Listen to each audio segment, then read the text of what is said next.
Hey everyone, Luminous Plasma here, and we are back at it again with the 2011 Scion XB release series 8.0. And I know we are in dire need of content, but the box is just so easy to do. It's just unscripted, it comes on the fly. And anyways, let's just jump right into this video. So we got a rear RS9 emblem, a genuine emblem from a real RS9 owner that he switched to the Toyota Corolla Rumian body kit swap. Like, he just converted his whole XB to the JDM spec.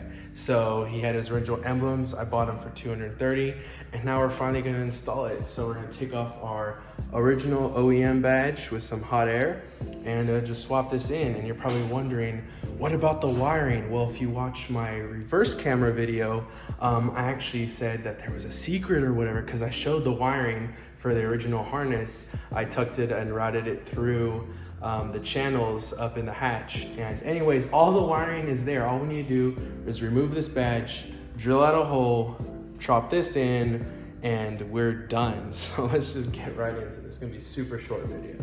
So there are little guide pegs right there, and that is how the OEM badge lines up into the hatch. Now, all we gotta do is just, there is a lot of wind. Okay, Kansas. But basically, yeah, we just push the badge through that, and the RS9 emblem has the exact same standoff. So all we need to do is just trace a little outline or make a template or something, and we'll just punch straight through the center, and that's it. We just got to feed the cable through there, and we are done. Hot air applying time. So we're gonna get our hot air wand right here, and I'm actually gonna be using some iPhone spudgers. Unfortunately, this is a little off topic, but unfortunately I have not been uploading any other content recently over the past year or whatever, besides my XB, and it's really sad, honestly. But I just find these videos easier to make, but I really wish I'd been documenting a lot of my repairs, but I'm still planning on getting back into that. Anyways, now it's time to take this off, so we're gonna apply some hot air and heat up the surrounding area and slowly see if we can pry around the edges and get it off.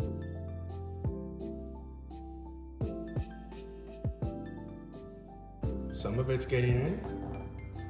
I don't think it's enough heat yet, but the hatch definitely is hot. Probably need more heat, honestly. All right, so after some more heat, I was able to slide a pick between the emblem and the hatch of the car, and now I'm gonna be attempting to slide another one in after some more heat. So it's around 600 degrees Celsius, I think. I'm not quite sure, but these picks with like a lip to them aren't working as well, so I have to find more of these flat picks, but they're not working that well. But as you can see, we are loosening the adhesive, and it is getting easier to wedge these picks in here. But like, this one's gonna be like almost melted, to be honest, but we'll see if we can pry it out of there. It's really hot. But yeah, I think this is my lucky pick right here, because it is actually getting the emblem out. Let's see. I almost just want to get a screwdriver, but I'll probably destroy the paint. So let me cut back to when I make some more progress. Okay, so I was able to wedge my fingers in between the top of the emblem and the edge and around the sides. So I kind of broke away the adhesive a little bit here, mostly here and here. And as you can see, I successfully got the emblem off of the car. Now, I'm gonna try to leave some of this adhesive here because it's still sticky, and I'll just apply like a little bead of glue or something. But actually, I think I can salvage this badge, resell it, and whatever I want, because I did not break it. So yeah, it's completely OEM and looks really nice. So there we go, got the badge off. Okay, so I drilled the hole off camera because in my reverse camera video, nobody liked how I drilled my hole. Well, this hole is absolutely perfect. Like, that's just the adhesive. There's no like metal shavings or anything like nasty. The hole is clean, it's perfect, and it fits the RS9 plug perfectly. So it's like a perfect fit. Now I can just push it in there and seal it up with some waterproofing glue or whatnot, some sealant, and we're set. Okay, so now that we got the hole drilled, the badge is lined up, and the wires threaded through, we're gonna be using this sealant here. And if y'all got something better, you know, you can let me know in the comments, but this seems legit, so I'm gonna crack it open. I'm gonna apply a small bead directly on the badge, and then smash it in there and wipe away the excess with a paper towel. So let's get into this time lapse.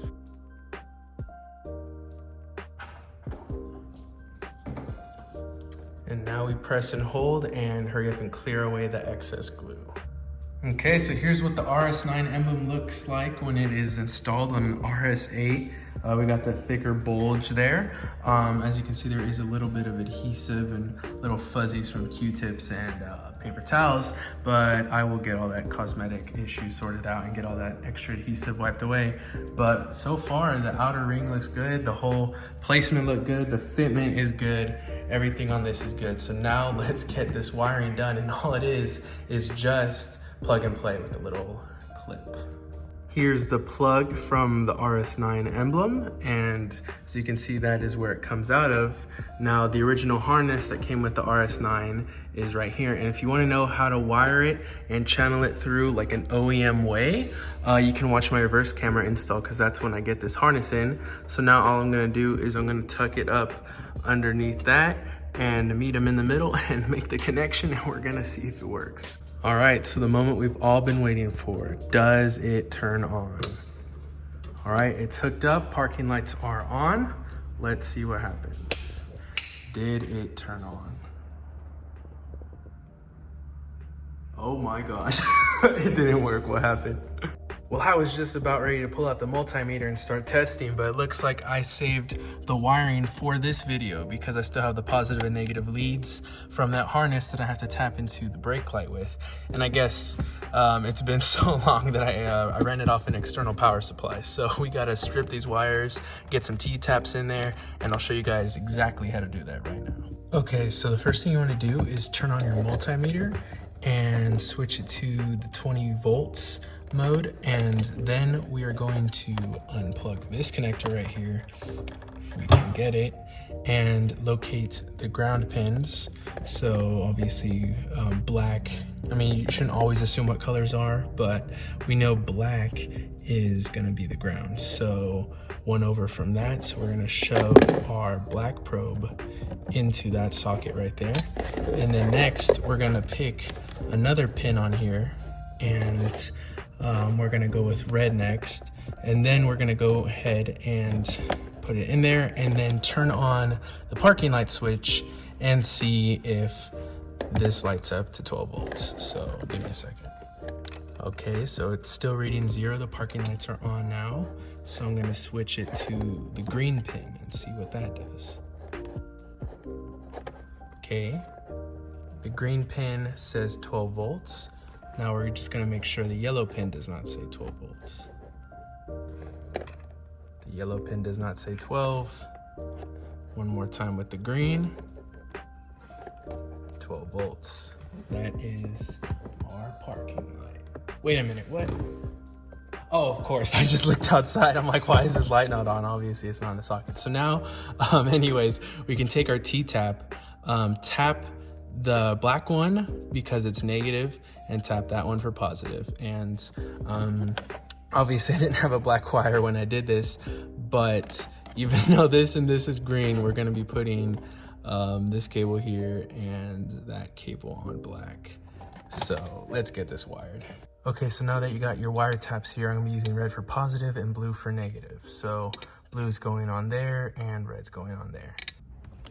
Okay, so we're gonna take our wire, we're gonna get a wire stripper here and just do about 1 centimeter or so and just strip it right off. Take the wire and twist the ends a bit. And once you do that, you slide it through the little terminal here. And once it's through, we check to see if the wire made it. But my light here is actually supporting my tripod. But it looks like there is enough touching the plate. So then we're gonna take some pliers or a wire crimper, which actually I'm gonna get a wire crimper, and get a solid connection there, and we'll move on to the green wire to repeat the process, and then I'll talk about the plug. Okay, so now you're gonna get your wire crimper here. Just pick any of these holes, probably the widest one first, and just crush down on this tap right here. So got a solid squeeze on it, and let's see, give it a little tug. That is not going anywhere. I'll also do the second one just in case. Just crush it down there, just like that. It's definitely not going anywhere. Same story for the green one. Just put it in the wire stripper, take about a centimeter or so off, and actually it's on the smaller one here, about a centimeter or so. It's a little bit more, but now that it's stripped, we just twist to get some more strength in the wire. Then we're gonna grab our terminal here. We're gonna poke it through. Make sure it lands on the inside there. Can't really see it, but I see it and I know it made it. So then I'm gonna get a wire crimper, go for the bottom, crimp it down, go for the second. There it goes. And you can see a little bit of the wire, actually a lot of that wire is sticking out. So I'm gonna get some tweezers, bend it around in there, make sure it's a solid connection, it doesn't get in the way of the plug, and we should be good to go. Okay, so now for the connector, we're gonna push this wire away from the rest of the bunch so we can fit this receptacle in there, or whatever, this tap, and just get it right between the two teeth. I don't know if you can see it, it's probably a little bit better, right between the two teeth where it clamps down. Then we're gonna fold this over, and without losing it, we're gonna try to carefully close this down. Okay, it's still over it. Now take some pliers. Needle nose pliers probably isn't the best, but I can't find my wider tipped ones. So now that's lined up over it. Do a double check one more time and squeeze. Crunch that closed. And what happened? I think I broke the tab, but it did get in there, so what the heck happened here? I think it crunched down too hard. Let's see that again. Yeah, I just broke the latch. And if that happens, you know, you can just replace it. It's not that hard. Oh, there we go. Now it's snapshot. And it doesn't go anywhere. So I think we got a solid connection. I'll test that out when we get to the next part. So now, as you can see, the black is actually wedged in there a little bit. So you might want to take like a little X-Acto knife or a little knife or side cutter, strip this shielding away a little bit to get some more slack to get the second T-tap in there. Okay, now for the negative tap, I found out that there actually is some slack, so I don't actually need to trim this down at all. So I can just get my blue tap, pull the black wire away from the other bunch just a little bit till we get some room in there. Sorry if it's hard to see, but my whole setup's all janky right now. But now we're gonna fit it in between the two teeth. Let me show you again what I'm talking about. So let me hold this up. Okay, so this is what the little tap I'm using looks like, and you just have the wire resting right between those two teeth. So now that we have made space for the black wire by pulling this sheathing down, I actually didn't need to trim, I just need to pull it down. We can go ahead and put that in there and clamp it down. And here is what it's gonna look like again one more time. We're gonna hover over it and rotate it around a little bit. And let me get my needle nose pliers here. As I said, it's recommended to use the larger ones. Feed it right in between the bunch of wires, and once you verify it's still centered up in there, and crush down with some biting force. And the little bit of pressure I added, it did click closed, unlike the other one, but that one's finally click closed. So now it's crush it down, and it should not be going anywhere. So we got ourselves two T-taps. So now we plug this in, then we're gonna take the red wire and plug it in here at the top, and make sure that the metal in here doesn't slide off. Make sure it goes into the receptacle right there. No mistakes were made. Okay, there's one connection. And then for the blue one, I made it face downwards, so kind of have to make sure it's in there. But the metal is off to the side and the wire is still in the way, so I will take care of that now. Okay, now that I straighten the metal in there and push the wire down a bit, all we gotta do is feed it in there, hear the click, and we should be good to go. So now I took the wires away now, and let's see if this emblem works. All right, moment of truth. Does it light up? I cannot see from here, I'm not looking at it, but let's hope and pray for the best. What? Again? Okay, let's see if our connection's straight on here. All right, so I just popped off my third brake light because this was how I had the original OEM harness, came down to at least this far, and then this is where I intercepted it. And look what I found, a loose T-tap connection. So I got another one right here. I'm gonna attach and crimp to that negative wire, and we should have a solid connection. All right, I just crimped the wire. It's a solid connection now. And I think how it got disconnected was I was still tugging on the original cable right here.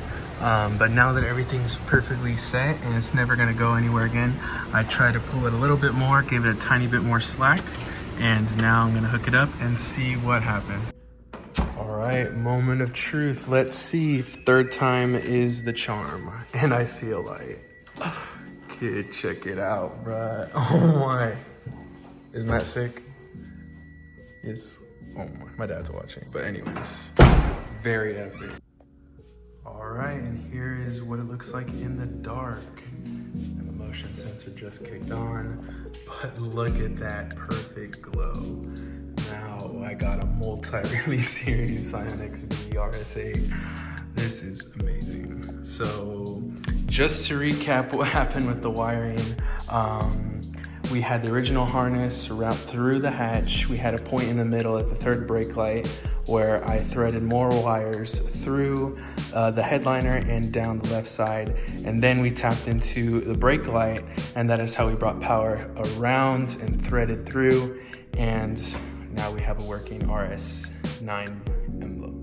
And if you guys want to watch how I did the other wiring, because I showed the wiring through the headliner as well as channeling it through the hatch, you guys can watch my reverse camera video linked down below. So thank you guys so much for watching.